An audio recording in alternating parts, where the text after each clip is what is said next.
Welcome to the Crystal Library, a pocket-sized portal into the magical, mysterious, and sometimes misunderstood world of crystals. I'm your host, Ashley, and each week I'll guide you as we explore one enchanting stone, its history, lore, healing properties, and one easy way to invite its magic into your everyday life. Whether you're crystal curious or deep in the woo, this is your space to learn, explore, and expand your connection to the mineral realm, one glittering gem at a time. So let's open the library and see which crystal wants to speak today. Hello and welcome back to the Crystal Library. I have such a great episode today. I'm Ashley. I am just really excited about this crystal because I feel like it's one that most people know. Sorry, my chair is so squeaky. New chair on the way, hopefully being delivered this week. But this is a stone that most people that are into crystals or new with crystals or don't even know that much about crystals, they usually know about selenite.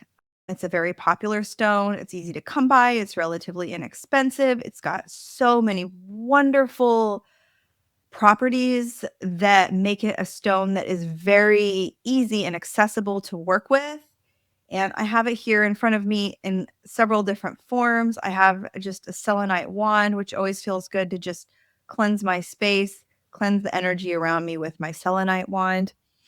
I also have this beautiful little half moon selenite dish, which I can put sometimes I can put my crystals in the selenite dish to charge them or cleanse them, but it's very small.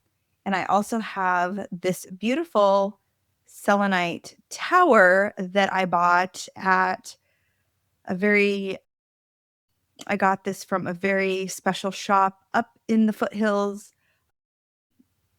in a town called Sutter Creek. So I love this selenite tower. I always have this one on my altar space that's here in my recording room. But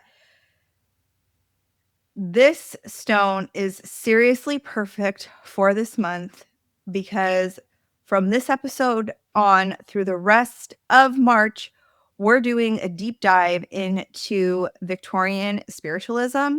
And this is the perfect segue. And so I am going to start chatting with you all about selenite and its associations with Victorian spiritualism. And then as a teaser, Friday of this week is an interview with Steele Alexandra Doris, who wrote the book Spirits, Seers, and Seances, which is a full deep dive on Victorian spiritualism. So stay tuned for that. So this is just we're just kind of like leading the way in, and then tune in on Friday so that you can get the full deep dive. And then we're going to keep going there for the rest of the month.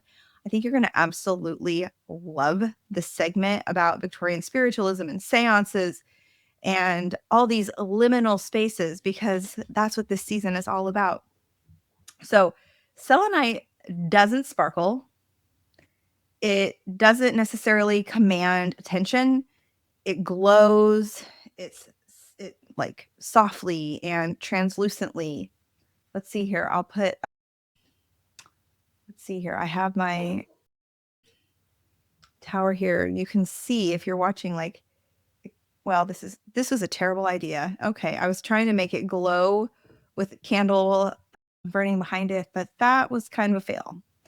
Never mind. But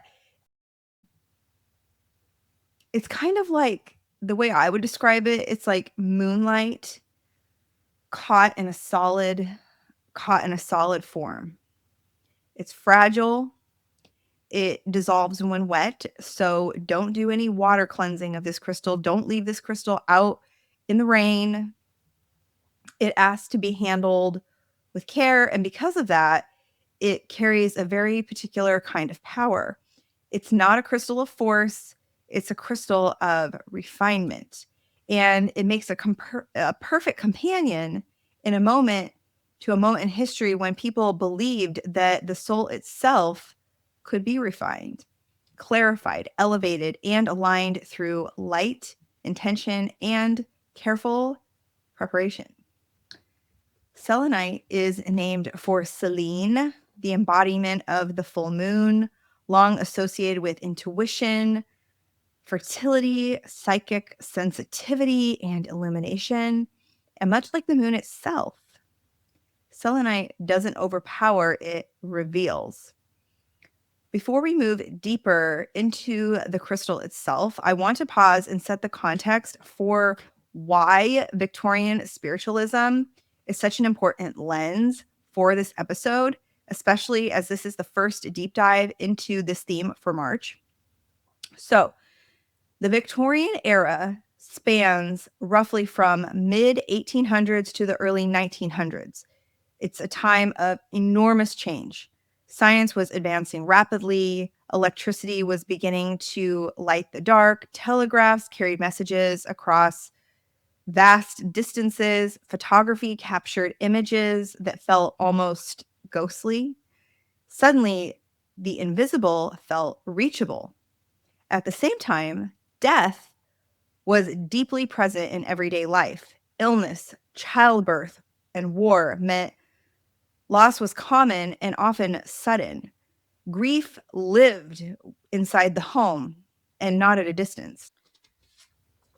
Victorian spiritualism emerged at the intersection of these two realities. Spiritualism was the belief that the soul survives death and that communication with spirits was not only possible, but natural. If the conditions were right, mediums believed the body could act as a channel, that consciousness could move between worlds, that the veil between the living and the dead was thin, especially in quiet, receptive spaces.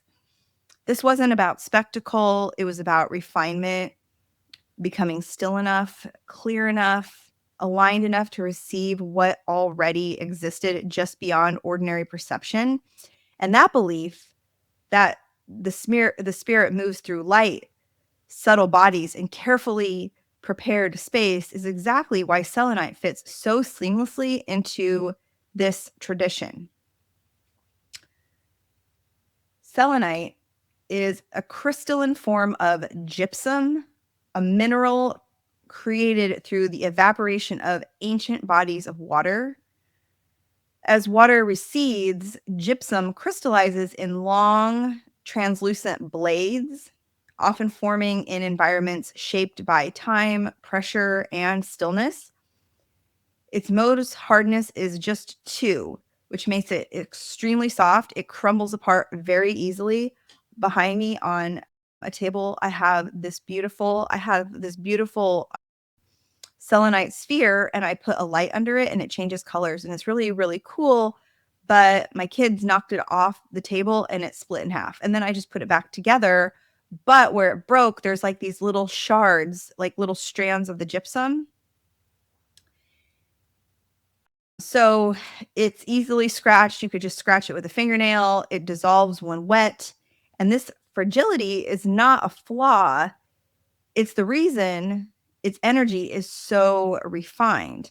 Selenite forms through absence, not compression, through evaporation, not force. That alone tells us a great deal about how it works energetically. Victorian spiritualists believed humans possessed multiple subtle bodies: the physical body, the etheric body, and what we might now call the light body. Pure selenite is believed to link the light body to earth vibration, helping higher frequencies anchor into the physical form without overwhelming the nervous system. This made it ideal for mediumship, spirit communication, automatic writing, channeling, deep meditation. Selenite doesn't pull you out of the body. It teaches the body how to hold light. It's named for Selene, the Greek goddess of the full moon. Selenite carries lunar wisdom at its core. The moon governs psychic sensitivity, fertility and creation, cycles of intuition, liminal states. Victorian seances were often timed to lunar phases, especially the full moon. Selenite becomes most potent in the 3 days leading up to a full moon when intuition heightens and the veil thins. This is why selenite is considered the ultimate magic wand for moon rituals, a powerful ally for love and fertility magic, and a conduit for ancestral wisdom. Selenite is one of the most potent stones for clearing the aura. It does not absorb negativity. Instead, it dislodges and transforms it through vibration.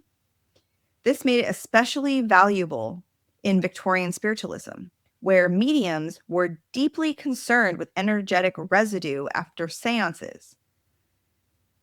Selenite clears stagnant energy from people and spaces, prepares sacred environments, raises vibration without grounding too heavily. It brings clarity, peace, and emotional lightness. It is often called a stone of happiness, helping you perceive the goodness in others and reconnect with joy. Energetically, selenite supports the alignment of the spine symbolically and physically. It encourages the body to act as a vertical channel between earth and higher consciousness. It is often used to support neurological conditions energetically, open and align the crown chakra, activate higher transpersonal chakras, and facilitate contact with the higher self. This alignment helps cultivate trust in inner guidance and strengthens intuitive discernment. Selenite is associated with communication beyond time, connecting with wise ancestors, spirit guides, angels, deceased loved ones, and the Akashic record. Because it does not store energy, it provides a clear channel rather than a distorted one. This makes it especially useful for those doing spiritual research, intuitive work, or lineage healing. Rather than shielding, selenite protects by elevating frequency. It can be used to form protective grids around the home, creating a space where lower vibrations cannot remain. Astrologically, selenite is associated with Cancer, the sign of home, emotional safety, and psychic boundaries. It pairs beautifully with white or silver candles, reinforcing lunar protection and clarity. It appears in many forms. There's fishtail selenite, desert rose selenite, clear, white, blue, and green varieties. It partners well with amethyst, black tourmaline, herkimer diamond, labradorite, lapis lazuli, moldavite, moonstone, rose quartz. Together, these combinations enhance psychic clarity, grounding, spiritual expansion, and emotional openness. Now, I like to share quite often from the Crystal Spirits Oracle by Colette Baron Reed. Here is a picture of selenite. I see this a lot where it's kind of those swirling, like it's like a, I don't want to say, well, maybe kind of like a wand, but then it's kind of got that swirling pattern. We see that a lot with selenite. I want to offer what it says as far as the crystal spirit meditation. Meditating with selenite brings purity to our thoughts by clearing contaminants or clutter caused by beliefs, our own or those of others. Selenite clears our energy as well as the energy of other crystals and never needs cleansing itself. This is an optimal stone to have in a healing room, as it can assist in keeping the space free of unwanted or detrimental energies. It also protects against EMF, electromagnetic field exposure from computers. So probably a good idea to have some selenite around your desk. Anyway, selenite reminds us of something the Victorians understood deeply, that not all power is loud. Some power is quiet. Some power is luminous. Some power comes not from protection, but from alignment. This is a crystal that clears without absorbing, that refines without force, that elevates simply by reminding the system what clarity feels like. It aligns the spine, opens the crown, and reconnects us to something higher without pulling it out of the body.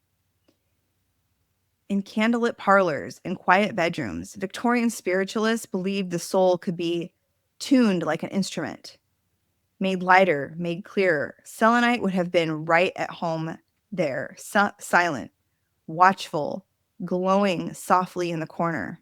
And today it asks us the same question. What if you didn't push harder, but instead became clearer? As we move deeper into this season of veils and thresholds, Selenite reminds us that light doesn't need to shout. It only needs space.